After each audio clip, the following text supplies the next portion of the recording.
Here we are in bedroom 3 of my new home. This is going to be the temporary model railroad room. Out there is the garage that will be eventually done up to house the layout when we move over there. But just now we're in this room, so I'm thinking of putting Angel's Ridge in this corner. If it fits over there, I might squeeze it in there. But basically, whole box of goodies, kits, train sets, obviously the old Xbox, and we've got stock in there, double O gauge, HO, a mix, probably some ON30 in there somewhere. So yeah, that's all the model railway stuff pretty much in.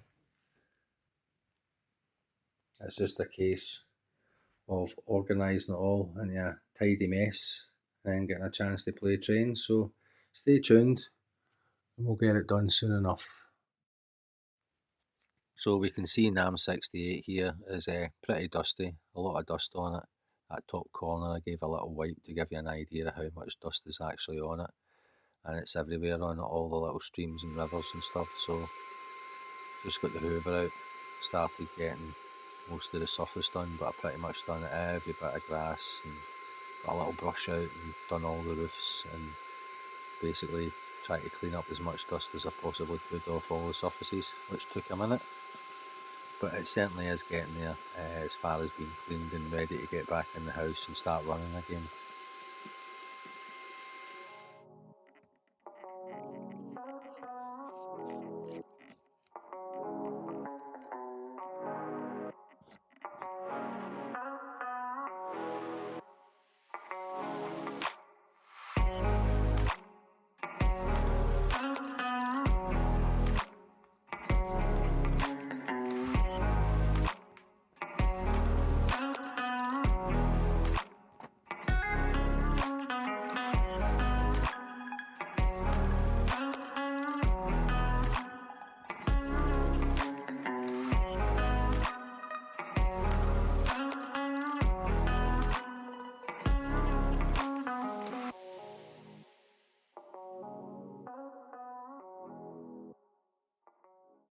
So here is my box full of 009 stuff. In that container we have my little rail car and my large rail car, which is kind of custom built, my controllers, and that's the layout all cleaned, basically ready to get wired up. But I thought I'd check out the lights, see how many LEDs is working, and the majority of them are. I think there's maybe only one that's out of all of them, which is quite good.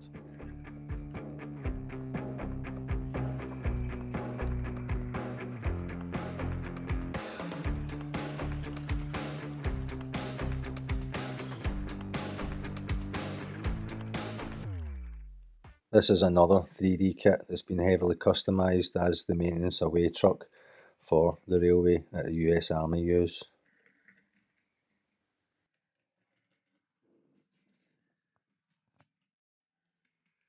This is my billiard 3D kit, again customised and painted in US Army colours.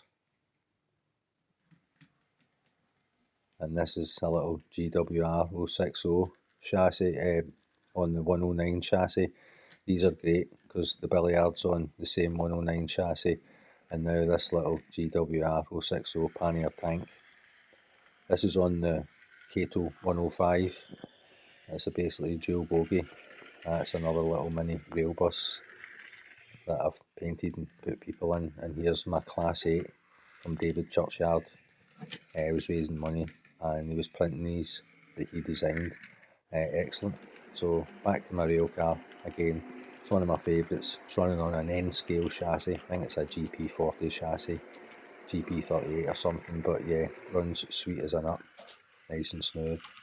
And I love the weathering and the customisation I've done to it. So you've seen some running shots there. That's NAM68 up and running again.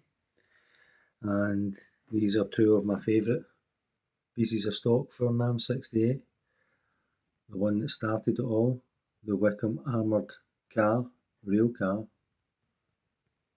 And then this 3D printed rail bus that I converted and customised on an N-scale chassis, and they both are running sweet as a nut.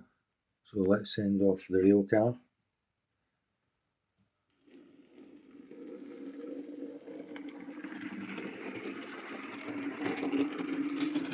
These would go out and recce the lines before passenger or freight box.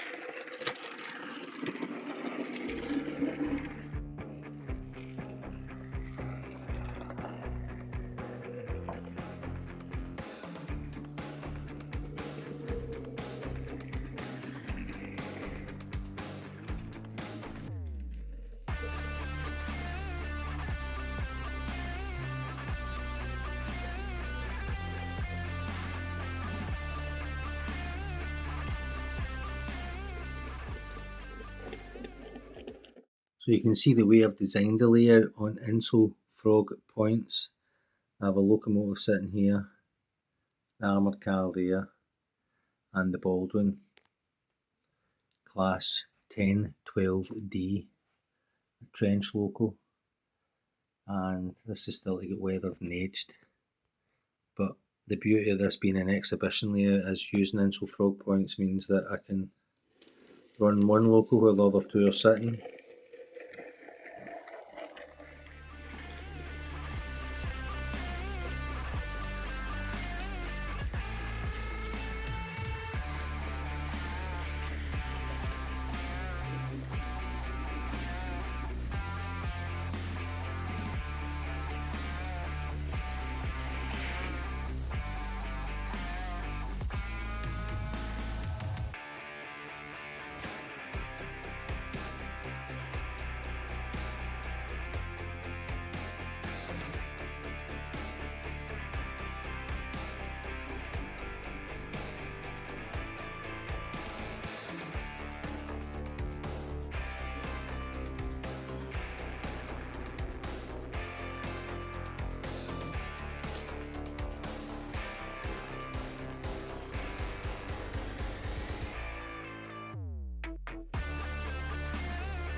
So that's now 68 back up and running, and a few shots of the stock that I have.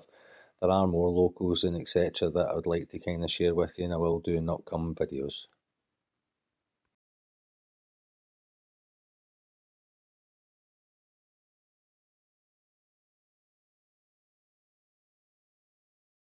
So here we have the trestle kit that I'm going to be using to support Angel's Ridge Railroad.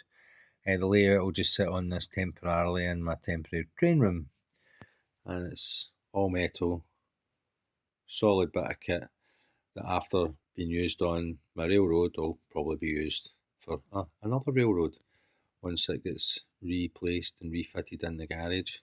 So lots of parts to sort out, bolts and washers and nuts etc, and we'll get all this together. I won't film every laborious nut and bolt of it, but you'll see it come together. Well, the usual when you're buying this sort of stuff, there's always one or two bits missing, and what's missing from there are the actual nuts. The box had some little bit of damage on it, and there was a couple of little tiny holes, so whether the nuts have come off and through transportation have disappeared through the holes, I don't know, but they're straightforward enough, they'll be easy enough to get, and according to the instructions I'll find out if it's like an M8, M6 or whatever, and I'll have some of them cutting about somewhere, so we'll get that together. Well, that's the first trestle pretty much assembled. In the instructions they say there's 16 washers of the same size, but it turns out the washers that go in that little bit in there that hold this bar along here, turns out there are actually 4 smaller washers should I say, for that, compared to when you're putting the supports on, the legs. Those washers need to be the size of that bolt, so it ended up that I was minus a couple of washers for around this part here.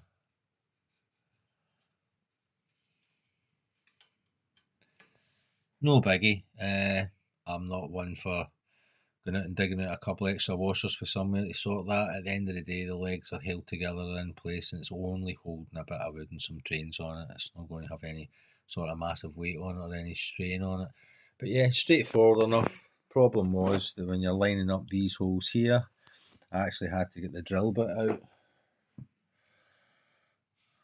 and drill out these holes just to make them match up, because on either side they were just slightly misaligned. So I've had to get the drill out to make sure that the bolt would run through true and flush. So that's the first trestle kind of done. The next one obviously with the bits off it, but I'm going to try and find some bolts and nuts that I can put on those bolts and see if I can assemble the second one as well. So here we have Angel's Ridge Railroad layout now on the trestles, which have done the trick. Solid metal trestles. Under there you can see basically the metal frame of the trestle, the supporting the layout. I'll get a level on it and see how level it is, but it's now in the room. You get a chance to wire it up and run all stock on it, repin the tracks at the back and basically get plain trains on it. Might put some buildings on it, I'll see how I go, but yeah, I'll be able to get all my locomotives running on there because I don't have any tunnels to restrict the height of anything running on it. So that's ON30, HO and double O gauge. We'll get them running on this layout. So stay tuned.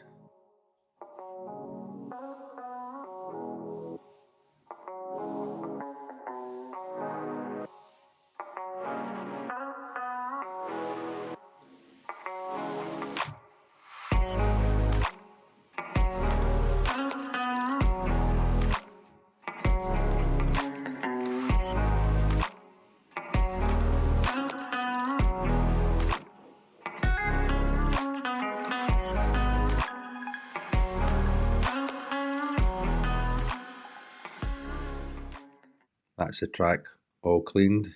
Now to give it a little isopropyl alcohol wipe after buffing it with the track rubber. That's the track power wired in.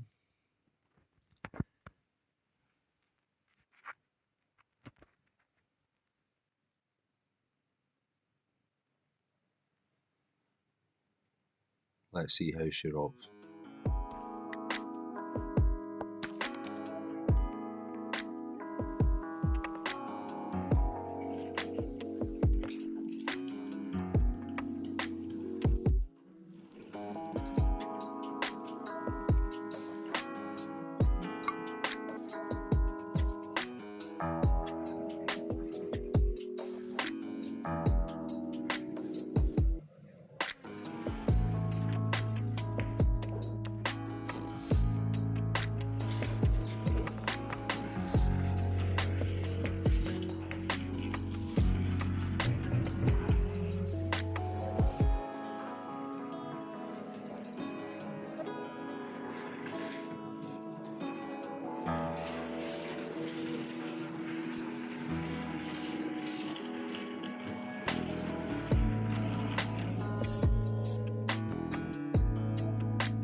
So I've been digging out my Canadian national stock, especially the coaches and whatnot.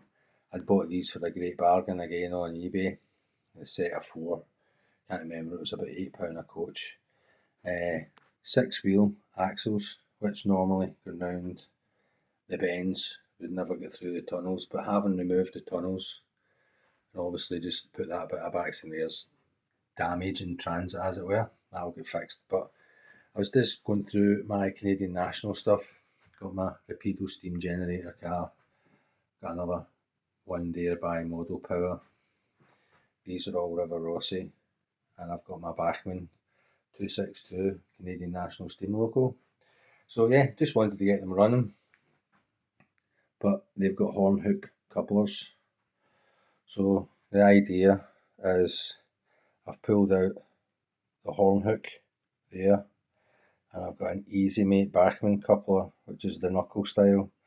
So I'm basically going to cut the little wings off the Bachmann one there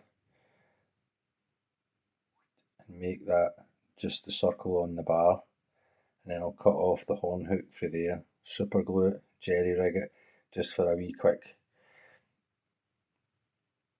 coupling repair, as it were, so that I can put that in there and hook up the knuckle coupler to that coach, and then I can get them running. So let's trim this, see how it works. It's not maybe the ideal or perfect solution, but the thing is with these horn hook couplers, they're actually attached to these 6-wheel bogies. So you can see there's some length of shank there. I could take that out altogether and try and jerry rig a Bachmann coupling box in there and then put the knuckle coupler in there, but all I'm going to do is just basically jerry rig the other end, chop, snip, glue, job's a good one. So I'll get back to you once that's done. I'll get running trains.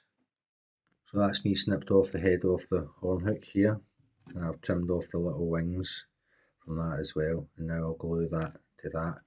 I'll just check the orientation up down and make sure it lines up with the other knuckle coupler on here, so when I put the coach on the track the right way round, I'll line up the knuckle coupler so it suits and matches the height of that coupler. So I've put the horn hook bar back in. Sorry for the shaky cam. Put it back in. You can see it's sitting quite low, so it looks like what I'll do is I'll super glue it on top of that bar, and that knuckle coupler should then hopefully line up with the coupler on the tender. And while I wait for the glue to dry on that and set hard, even though it does it in about a minute or so, it's going to be pulling quite a bit of strain on it, so I want to leave it for a good 10 minutes. I thought I'll get my Bachmann 262 Canadian National Steam Loco with tender on the run. There's a wee tiny bit of a wobble on that there, but again, for a 60 quid local, who can complain?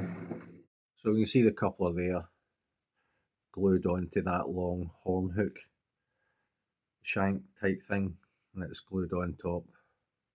A couple of mil out, there's enough to give it a bite to hold on, so let's get her rolling.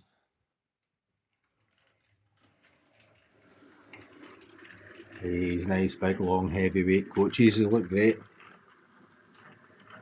Obviously there's a whole load of serious overhang. This is designed for a layout with wider curves, which will happen. Decided to stick some buildings on the layout now. Not all of them, but got some structures on because that scene looks great. Still need to put the roof on the diesel fueling facility room.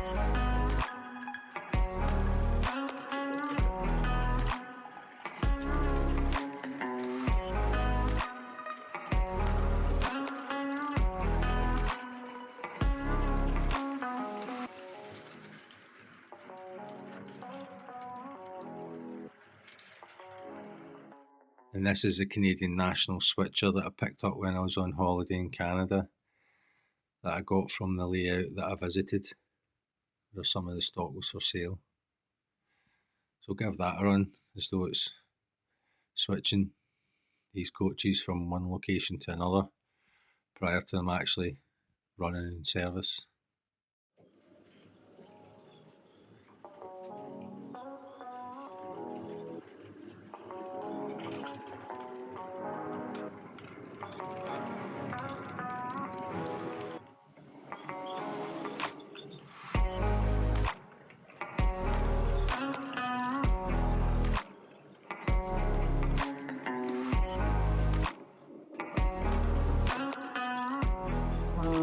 It's left its load behind.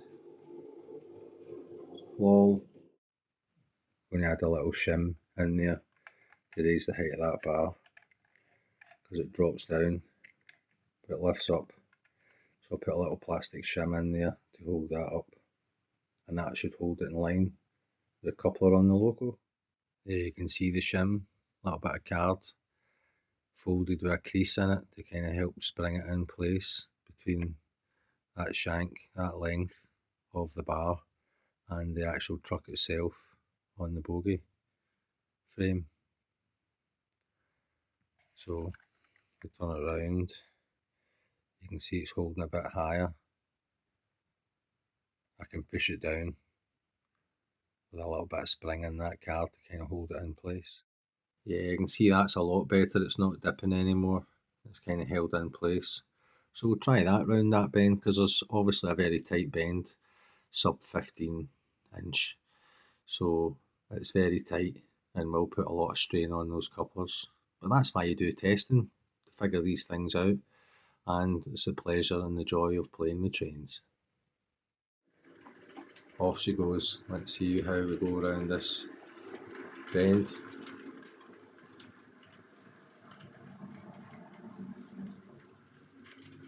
I love that lighted coach, Fort Alexander. Family name, not the fort part.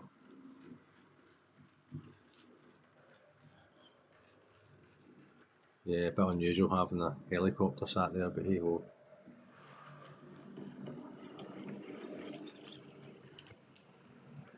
Moment of truth. Will it make it through the bend? Will it uncouple?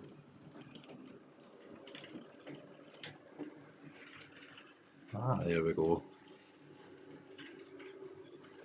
Nice one. Needs a little bit of oil on that loco with the sounds of it. But there'll be a full servicing of all locos at some point. I love this Bachmann sound Canadian National loco. It was my first F unit, and it is just an F unit. It's not an FP, so it's not freight passenger, it's just freight. But what it does do is give me an excuse to run my Rapido Trains Canadian National steam generator unit to run alongside, which that would do prototypically. Maybe not that, but you would have that at the back of a diesel in order to heat these coaches, I believe. A little bit more research might be required to find out the truth of that. But yeah, lovely setup. Do like my Canadian National, love the scheme, the livery. 2 tones of green with the gold. Very classic, very classy. So let's get this running. I'll be a bit noisy because on DC it just has the sound going the whole time. Still to find my DCC controller. It's in a box somewhere. So let's get this running.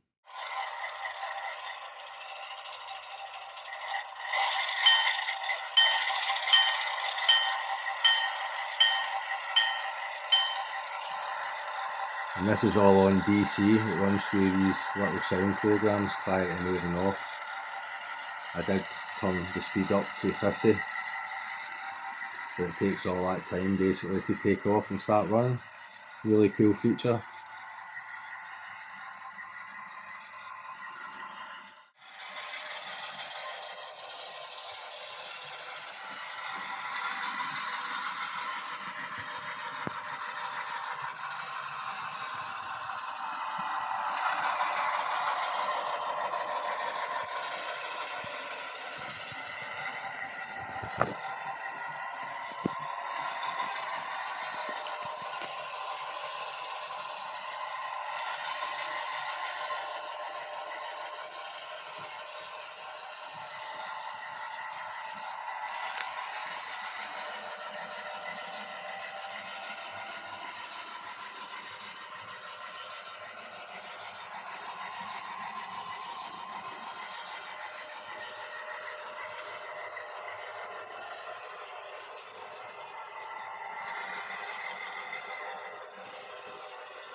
I've never actually tried the steam function on this, so just reading the instructions there.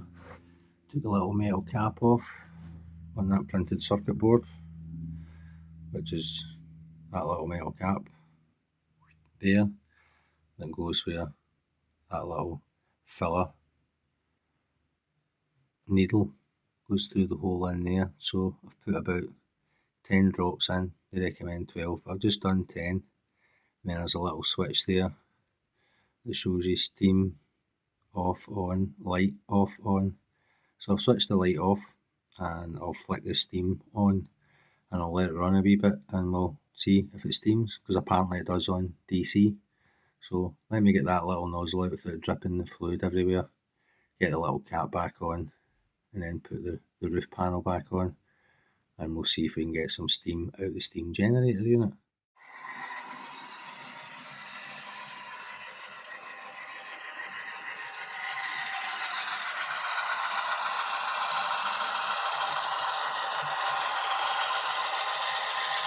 Still no sign of any steam.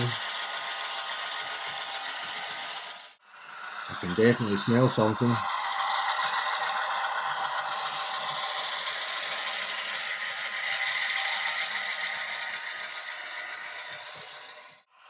Let's slow it down.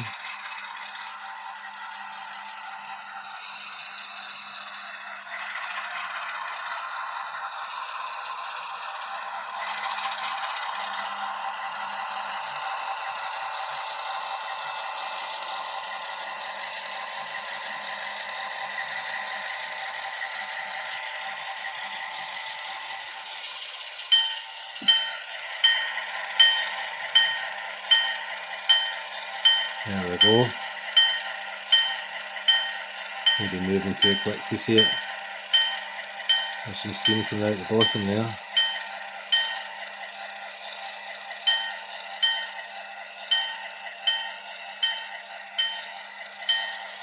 Might need some more fluid on it.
This is my Proto Series 1000 FA3 unit, and it's got the steam generator with 3 model power Canadian National lightweight cars, and the rear one is the observation one, but they all have the same number. I will change that at some point. So thanks again for tuning into this bumper update of what's been happening with the move, the layouts, and what's happening in the future as well. So thanks for liking, subscribing, commenting, and all that stuff. Much appreciated. there will be more content as the year goes on, and I get into the full build with the garage and the new layout, the design, the ideas that I have. So yeah, stay tuned. There'll be a lot more to come, and I'm looking forward to sharing what I got up to as I advance on this model railway. All the best, take care, and I'll catch you in the next one.